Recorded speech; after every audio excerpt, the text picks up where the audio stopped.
It is the start of March, which means one thing for all of us, a chance to go learn from incredible developers, designers all across the world as we take in some of the best resources that I've found.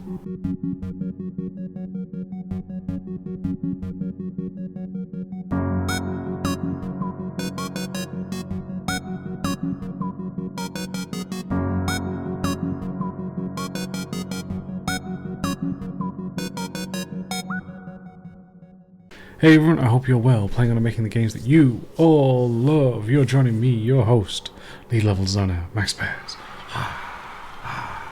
That's how I imagine people react when they join the podcast and listen for it. Just screams of joy for it. But thank you, I hope you're having an amazing evening or night whenever you're listening to this. It's a real pleasure to have you join for it. And for those of you who may be new, this is the start of every month. We go through some of the incredible resources that I found that I think have been helpful, because after all, I do not know everything. And the more resources we have, the more amazing people we can learn from. It's just better for us all. And I try, I hope that it encourages people to share as much as possible, right? Like, God, there's so many incredible people out there, and we all just want to learn. I think that's one of the funnest aspects of the job, is being able to learn from it. Instead of a traditional sponsor, what I'm offering now is that of joining the mailing list. Social media is constantly changing all the time, as we're seeing some people are leaving Twitter, others are choosing to remain, Blue Sky, Threads, all of this. So it's really hard to reach out to all of you incredible aspiring and current game devs. So what I'm offering here is that of a emailing list. So if you want to be kept up to date with all of the great level design news, as well as get your free guide, which is my 10 tips towards better level design, then please join the mailing list. You'll be making sure to get 3 emails a week with me sharing that of different resources, ideas, as well as what I've learned through my career and some Q&As. So if you're constantly looking to improve level design and instead trying to figure out where all this information may be, then look no further than the mailing list. Check down in the description below to join now and get that of your 10 tips to improve your level design. Now, with that in mind, the very first resource of learning will be none other than a great article by, I'm definitely going to butcher your last name, mate, so please do forgive me. This is by Kirill Sharikov, which is How to Create a Fair Auto-Aiming System in Robot Shooters. Kirill is a programmer, and he was talking in this article. I thought it was really just fascinating to see how it is that he goes through and looks at designing and what is quote-unquote fair when you're making something. We talk normally about humanoids, right? But obviously you can play whatever you want, whether that be super-powered beings or actual robots itself, and he really focuses on that aspect of, okay, there's a robot here. What is it they're able to do, right? Their abilities, as we're seeing, we talked about AI last month or something, and obviously they can, and not even that, but looking into military weapons for references, they're able to go off and use such abilities like auto-aiming and everything there. And I think he really focuses on, well, how is it that would work to be fun, right? Like, if you're auto-aiming, I think many of us remember I believe it's STEM system from the Fallout franchise. That was not for me personally. I remember when I had a 98% chance shot of a headshot and I missed. Like, that was infuriating for me personally. It just wasn't for me. It doesn't mean it was bad design, just not one that I was supposed to have. But again, back to the article, him breaking down or Krill breaking down what it is, different ways they do it, how they set it up, what are the chances, what is the commonality with these kind of systems in play that they have to consider for it as well. And I really just enjoyed his thought in terms of, again, how it is, and especially from a programming, right? Like, from a design point of view, depending again where you work, you'll sometimes make the prototype, and then obviously programmers will go make sure it's better optimized, all these things. And I really just enjoyed just reading through this, seeing again how different robots work, different things, or the common things that were considered in all of these developments for it as well. So to see that from Krill was a great one to be able to have with it. Now we'll move on to resource number 2. And I really did think this was a funny title for the talk, but it is the best and most stealable mechanics from that of tabletop RPGs. Obviously, when you think about 23, crazy that's almost 2 years ago now. Well, it is 2 years ago technically. What am I saying? In 23, obviously the huge success of Baldur's Gate 3 and the big systems they took from Dungeons and Dragons in the more traditional sense of us seeing the dice rolls, the different character sheet aspects, and how they would play into your roles for it as well. And obviously tabletop has been around and influenced games for such a long amount of time. So being able to look and hear about other ones, and again, what's inspiring about these as well, right? And I think that to me is another huge aspect that I don't play as many tabletop games as I would like, but there's definitely some great ones that I'm enjoying. I've just recently got back into D&D with some friends and that, which is great. But yeah, just seeing again how the craziest thing is, no matter what we do in videos, even the most amazing work on Baldur's Gate 3, right? Like, it can never beat the power of imagination, but there are still systems in place to allow the players to conjure up certain things in their mind, right? And I think that to me is something again that's just really inspiring, and I think people don't realize how important that is, especially when designing and developing aspects as well, is that aspect when you look at how do I say, when we're creating the whole blank canvas syndrome really is something that horrifies a lot of people, but by having constraints away for you, it helps actually put up barriers to make you create much more freely. It can feel annoying definitely at times, but yeah. But again, back on topic, just seeing all the cool elements from this one, and it is by he's lead now, I believe, congratulations, but it is by Evan Hill, which is a former alumni of this podcast, and met with him last year actually, which is great to see for it. So he's out there sharing more great work. I think he's done what, 3 or 4 talks at GDC now, but yeah, good lad. And just again seeing how he explains from his experience with working in games and what is it that he's seen with tabletops. I know he plays a lot of them, so yeah, I think it's a really fascinating one for that, and I like Evan, so check it out. A really fun one overall with that, which then takes us on to resource numero tres, which... Hey everyone, I just want to give a huge shout to hopefully have you vote for me for the Game Dev Heroes.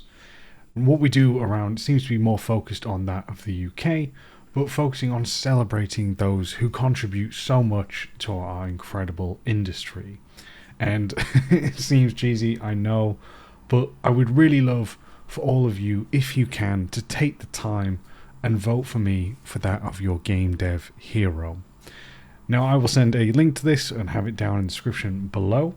But in terms of things that need to be filled out, along with your names and my name for your nomination name, which would be Max Pears, category design, my email is leveldesignlobby@gmail.com. My role is lead level designer, and the studio workout is People Can Fly. If you wouldn't mind giving back for me, giving to all of this incredible industry that I have for over the years, I would genuinely really appreciate this, as I would love to be part of this incredible ceremony with the Game Dev Heroes. Many of you know I've been doing the podcast now for I think 7 years, around there, crazy to think, along with sharing all of my talks out there for you to see, with books about that of exploration, traversal and combat, and most recently that of the level design kit as well. So if you wouldn't mind taking the time to vote for me and nominate me in the Game Dev Heroes 2025 nomination, I would sincerely appreciate that. This one was called Gnarly Content, 9 Risks for Horror Game Development. And in this one, Chad Habel really highlights the elements of pros and cons of designing horror, and especially when you're an indie dev, how horror can be quite an attention-grabbing genre, an appealing one that will get you noticed. Obviously, you see a lot of Twitch streamers, content creators will gravitate towards that of horror games, right? And seeing the different kind of uses, when I say uses, the different kind of reactions that can give them, so it makes it feel more organic when they're building their own audience as well. But I really did enjoy this one, and just how him and his team, I believe, worked on their own one. What is it they've taken away? And man, like, it is a really fun one to see, because when we have, like, last year with Silent Hill 2 releasing, and the Resident Evil remakes, and more recent entries into the franchise, horror into the AAA is obviously having a bit more of a present moment. But in indie, it never died. I mean, Christ, look at Blooper before getting Silent Hill IP. They did Layers of Fear, which was great, and was it The Medium, which was really inspired by Beksinski's work as well, which is great. Beksinski's a great, rest in peace, was an incredible artist that has some very horrifying, even the colour blue, the choice of that he used, it was the same blue which was the residue on the gas chambers for that the Nazis had used. So yeah, it's a striking blue, but when you hear the horror, the one that relates, because Beksinski, I believe, is Jewish for it as well, with it. But yeah, just an incredible look and thought on, again, different ways to design horror, but what kind of comes at the risk of it as well, with that being, say, the saturated market, trying to decipher again what is the subgenre of your horror, and kind of where do you draw the line, right? Obviously we have horror, the Saw horrors were really popular, especially in the 2010s, being more of, you know, what had then been coined as the gore porn, right, or gore fest, where the horror wasn't necessarily what they were facing, but more you were there to see how they would die, and then the Hostel and others came into that, right? And with games, we don't necessarily have that, but we do have stuff like psychological horror, survival horror, etc. With that, so it's again a very different aspect. But really enjoyed this. For it, recommend it, and a fun little read, and I think it's definitely one to consider if you are an indie dev or aspiring to make your own game for it.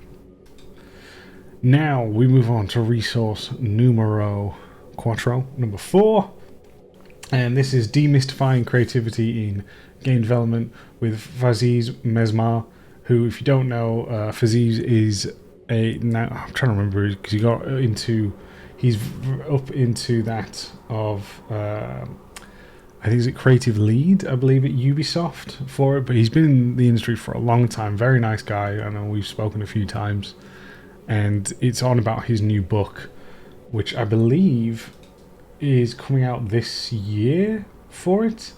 So yeah, if you get a chance, I'm sure I'll pick it up as well.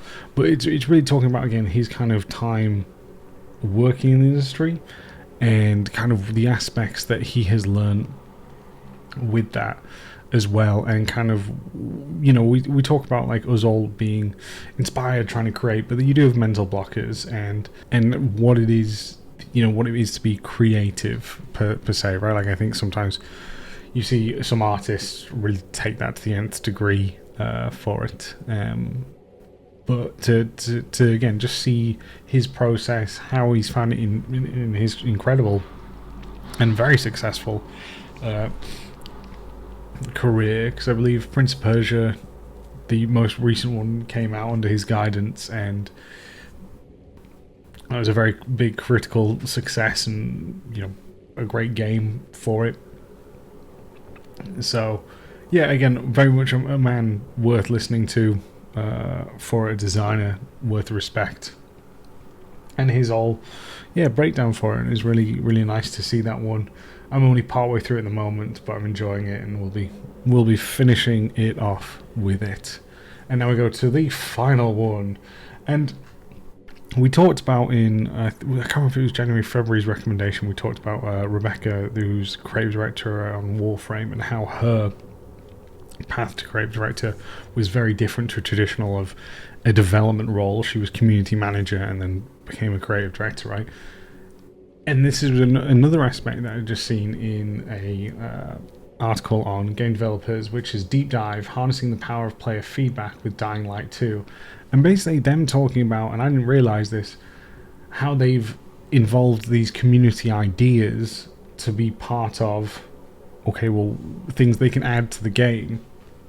And they cipher through it all and using a vote system for it, and yeah, it's just rather incredible with that. And again, amazing to see more open development. You know, we talked about how Ninja Theory was doing a kind of a dev vlog while working on the first Hellblade, and how that had brought them a lot of eyes and success for it, for being very open.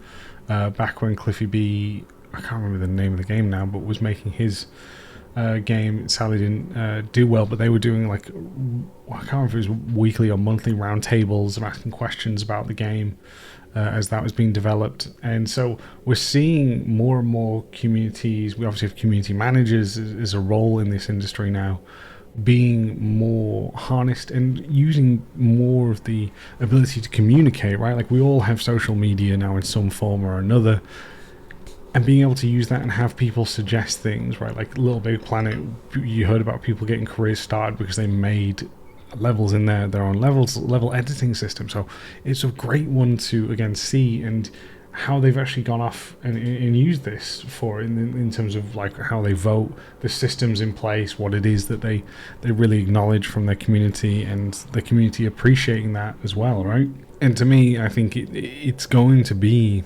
an element we're seeing grow more and more as time goes on. So to see Dying Light 2 use it in such a different but yet fascinating way blew my mind for it. So yeah, that is this month's recommendations. To go through it again, we have the very first one by Krill, which is about how to create a fair auto-aiming system. The second one being that of the best and most stealable mechanics from Tabletop RPGs by Evan Hill. Third one going back to that of 9 Risks of Horror Development. Fourth one being an interview which is Demystifying Creative and Game Development with Fazi. And then the final one being the deep dive with Techland's creative director on that of harnessing players' feedback in Dying Light 2. So thank you very much. If you want to give me feedback, you can do so by emailing to me over at leveldesignlobby@gmail.com, reaching out via Twitter or Blue Sky. Both are at Max Pairs. Please come join, have some fun. And then if you want to join the mailing list, please do so as well. There'll be a link to that below where you get your free guide on 10 tips to help make your levels better. Well, thank you all very much. Take care, and I'll catch you all next time.